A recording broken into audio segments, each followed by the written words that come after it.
Okay, well, welcome back. So this is our extended Q&A session, and as the final few folks come in and grab their seats, Peter, I've got one question I wanted to kick us off with, and perhaps you could give us your thoughts on this. This is bouncing off something you said in an earlier talk, perhaps the second one today. Jesus says that it will be better for me, that is for him, to go, because then he can send the Spirit. He says, once he's gone, you, the disciples, will do greater things than he's done while he's here.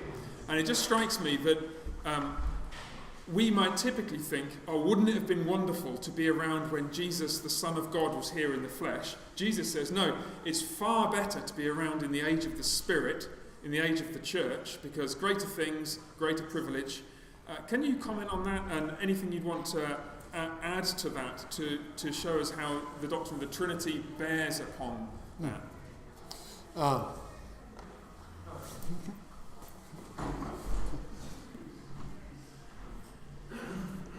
First of all, that comment, I think, is filled out in the way that the story of the church is continued in the book of Acts.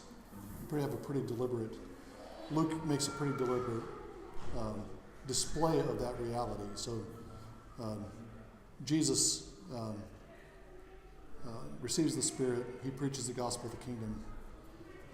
You never see a situation where Jesus preaches the gospel of the kingdom and 3,000 people are converted on the same day. But as soon as the Spirit comes on the disciples, that's what happens at Pentecost. You have miracles like Jesus could touch people and heal, but Peter walks past people and his shadow heals people. It's not that Jesus couldn't have done that. It's just that we don't have anything recorded like that. So I think that passage you quoted is in John, but I think Luke is displaying the same principle in the way that he puts together Luke and Acts, and what he decides to include in Acts and how that displays the greater work. The various ways to talk about that, what that means. One would obviously be the expansion of the gospel to the nations, the expansion of the gospel of the kingdom beyond Judaism to the Gentiles. Again, Acts shows that trajectory. In terms of Trinitarian theology, I go back to something that I said kind of in response to this question earlier, that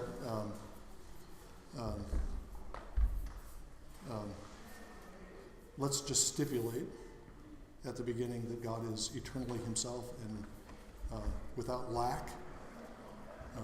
There's not anything that God needs from the creation, and yet there is a real involvement in the creation, and what we see in the history of the gospel particularly does show us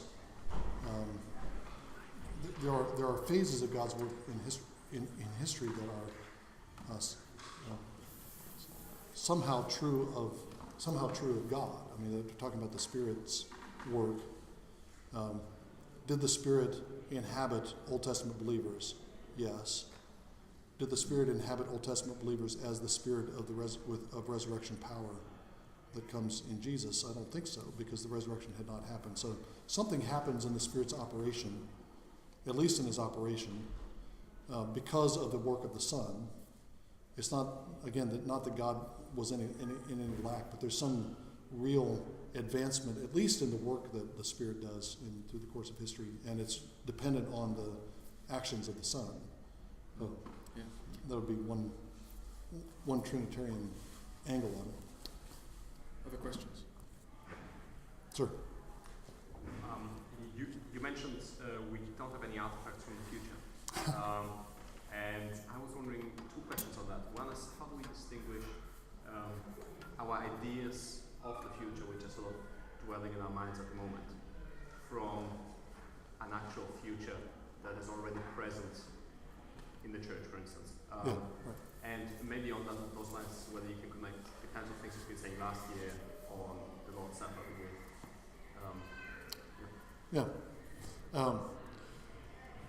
right.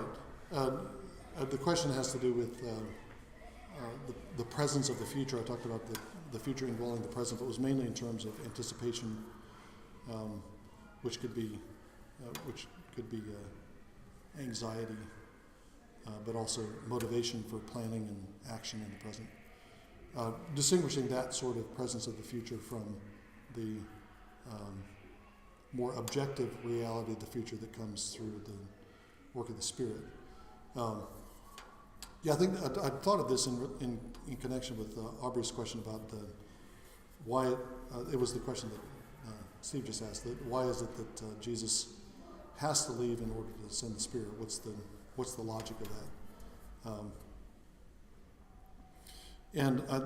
I think that part of that would be in terms. We could put it in terms of this relation of this perichoresis of time, because what Jesus has passed into is the future condition of all the saved, all those whom God has chosen, which is a condition of resurrection, life, and exaltation. And it's that Jesus who sends the Spirit to us. So that means, I think, that the Spirit does come as the Spirit of our future. The Spirit comes from the Jesus who has entered into the new creation fully and comes to be with us and brings the power of the age to come and the fruits of the age to come into the present. So that is different from the kind of thing I was talking about, which is more psychological and more more subjective, I guess. But the future is the future reality of our humanity is present with us in the Spirit. And insofar as we're participating in the Spirit, we are already participating in that new creation. And I connect that in a couple of ways with what I was talking about last year in sacramental theology. It's a common patristic theme, which I think is correct, that the Eucharist is an anticipation of the future feast of the kingdom, not just as something that we do in earthly fashion that's pointing to something in the future, but it's actual share now in that future. We're already getting the hors d'oeuvres of the marriage supper of the Lamb, the first course. I don't know how to put it, but there's some real participation in the meal that's going to be more fully. We're going to more fully enjoy in the future. I was thinking also in terms of baptism that we're baptized into the death of Christ that we can walk in newness of life. We're baptized into Christ so that and in that baptism we receive the Spirit, which is the Spirit of the future, and that enables us in the present to devote the members of our bodies to righteous purposes. That's how Paul goes on in Romans 6. You died with Christ. You can walk in newness of life. Now, let that newness of life be reflected in your bodily actions.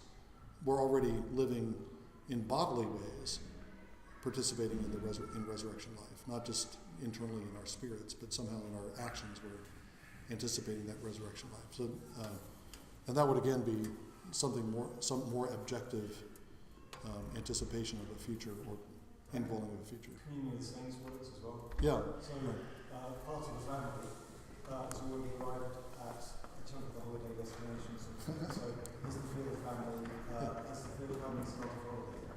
Right. Well, the church triumphant, Yeah. the spirits of the righteous make perfect.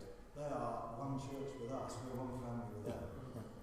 Yeah, David's pointing out that the community of saints is another area where we can talk about an objective presence of the future, that certain parts of the church, certain members of the church are already arrived, and we have communion with them. Right? Yes, sir. And just a little, in the same vein, could you say that the promises of God, in one sense, encourage us to bring at least an anticipation of the future into the present? Right. So faith in something that Jesus has said about what will happen. Yes. So we're announcing it to happen. Yes. Faith is the substance of things not yet seen, I think is the force of that statement in Hebrews 11. It's not just things that are invisible, but things that are not yet seen. And I think that's there's an indicative imperative kind of pattern in Paul. This is who you are, therefore be this. I think there's also a present future kind of thing. Be now what you will be. So anticipate now in your life. Well, I think that's what's going on in Romans 6 again, that our bodily life is already anticipating resurrection life. And I think, going back to the last remarks I was making in the last talk, that's the response, or that's the model that I think it's a helpful model for thinking about church unity. You might, it might be, the logic might go like this, or some might take the logic like this. Jesus prayed for the unity of the church. Clearly the church is not unified, so we wait on Jesus to unify the church, and then we start living as unified people. Well, no, the logic is, this is our future, therefore we're to anticipate now what we will be what you will be. So we pray for and look for and act in ways that will anticipate the unity that we know that Jesus is going to achieve, but we begin now to be what we will be. Yes, ma'am. So it's a question about perichoresis Yes. and witness or perichoresis and mission. How would you say that this idea of mutual indwelling applies or not to believers' relationships with unbelievers? Yes. The question is, how does perichoresis apply to believers' relationships with unbelievers? I want to answer at two different levels. At one level, there's a mutual indwelling that is unique to members of the body of Christ who are mutually indwelt by the Spirit. We have the same Spirit dwelling in us, and there's a depth of unity and fellowship that is rooted in that unique relationship with Christ and the Spirit. I think that in a looser and less, I guess just a looser sense, you can still talk about your evangelization as a kind of perichoretic relationship, not as fully as you have with in a fellowship with believers, but if you have unbelieving friends, you seek to inhabit their lives in a way that is redemptive. You open your life in a way that is redemptive. And I think there's a tendency to, maybe this is another way to answer, or a better way to answer the question. There's a tendency to think of welcome and hospitality, contemporary thought and theology, to think of welcome and hospitality as indiscriminate toleration. That's not what, certainly not what God does when he comes to dwell among us. It's not indiscriminate toleration. When he welcomes us into himself, it's not indiscriminate toleration. It's redemptive. So he opens and he comes to dwell among us in order to change us, in order to change our condition and our situation, and that would be the paradigm. That it's a matter of welcome and making room. We might let's say this: we go to the prison and have a prison ministry. We don't go to the prison and inhabit the lives of the prisoners to give a stamp of approval to the crimes that they've committed. We inhabit their lives in order to be some kind of a redemptive agent for them. So I think does that help? David? Even the redemptive agent is affected. So Sure. it really is two ways. Sure. Because Right. Christ takes upon himself our sins. So it's I mean, right, that's- it's right that's good that we would have a two-way relationship. Yeah. Exactly. So, of course, evangelism is proclamation, but it is also conversation. And conversation is inherently perichoretic. Right. Yes, sir. When God establishes his relationship with human beings, which has some very practical character to it, it's via the covenant. Human beings' relationships with one another, prime example being marriage, but you also think of job, contracts, or I meet this friend at this pub or whatever, as being covenantal in shape in a sense. It's kind of implicit agreements. Could you describe God's eternal nature of the relationship between the members of the Trinity as being covenantal in some sense? Yeah, I think so.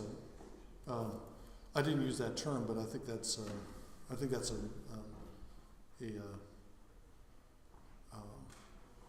that's a valid way, biblical way to describe it. I guess I'd want to discuss or clarify what's meant by covenantal, because there are various views of what covenant involves. But I think that's the fact that God enters into covenant with human beings,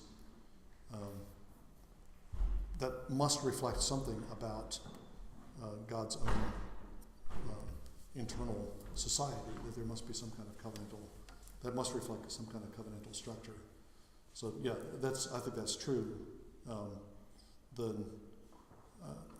I guess what I'd be wanting to avoid is an overly legal conception of covenant, which sometimes arises, and I don't think that's I don't think that's a helpful way to think about covenant itself in God's covenants with his people, and certainly not a way to the Father's relationship to the Son is not it's not random, it's not unregulated, but it's also not a legal relationship. That would be any more than a marriage, for all the legal dimensions of it, is just a legal relationship. Yeah, of course. Yes, sir. On perichoresis and its application to us, you've blown my mind away, because I'm thinking, I was with Hillary thinking, these prepositions, it must be some deep mystery about the Trinity, it has nothing to do with us. Completely sold me, it has everything to do with us. But you've now left me with the opposite problem of thinking, well, what on earth does it mean for the Trinity? So what does it mean for the Father to make room for the Son? Do you see what I mean? Yeah. Right. I was reserving that, and this is one way to. I should say I reserved that phrase, making room, for God's opening Himself up to us. But there still is a mutual inhabitation of the Father and Son, and the Spirit. And what's distinct about that would be, I'd put it in terms of that Cornelius Van Til uses, which is exhaustive mutual interpenetration of the persons of the Trinity. We don't exhaustively inhabit one another.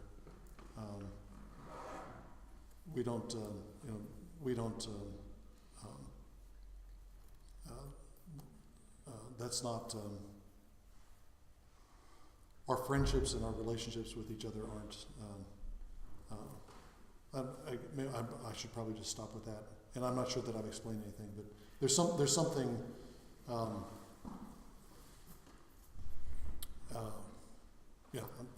Exhaustively mutual indwelling. Maybe somebody else has a better way to put it. Yes, sir. Just on that, in which case, can I apologise for actually asking you a question rather than telling you what you should be thinking? No. Does someone use your help with this? So Nicole and I looked at each other when you said we don't exhaustively make room for each other, or whatever you said, but we don't exhaustively inhabit one another's life. And actually, the reason is we're different. Any two of us would really bring each other's nerves if we spent 24/7 together. But the Father and the Son are not like that. Yeah. They have everything that the other has, and they are everything that the other is, apart from Father and Son, effectively. And so that facilitates and actually manifests their mutual inhabitation. Yeah, so there's more of it. And even metaphysically, because God is uncreated, when we try and do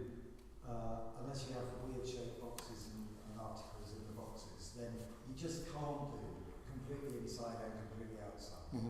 Just can't do it Escher? in the creative world. Yeah. Mobius strips? Escher? Escher drawings? Excuse me. Yeah. Go ahead. Yeah, but that's optical illusion. Yeah. So, whereas once we say of God, he's not constrained by our metaphysical limitations, then there might be a way. Actually, in other words, what is it, once we've seen perichoresis everywhere, what is it that's left? It's the fact that as uncreated, God can be exhaustively mutually interpenetrating, whereas we